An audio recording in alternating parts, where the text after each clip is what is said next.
gel hadi. Tamam. Çek. Ya ben şu motoru açacağım. Hangi motoru? Şu 35'i. İthalı mı yazdın?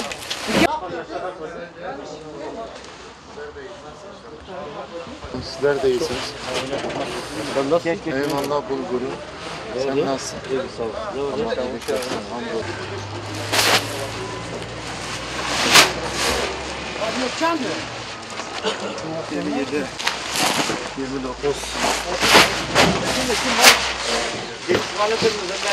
Yok burası ortam bol.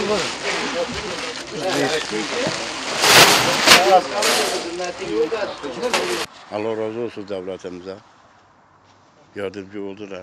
Bizim bölgemiz Karatepe kısa bir bölgedir. Bu belediyenin bize verdiği arpayı deneme amaçlı ekeceğiz. İnşallah başarılı olur. Önümüzdeki yıllarda bu tohumu ekmeye devam ederiz. Üretim yüksek olur. Başkanımıza teşekkür ediyoruz. Bu bize verdikleri arpadan dolayı, destekten dolayı.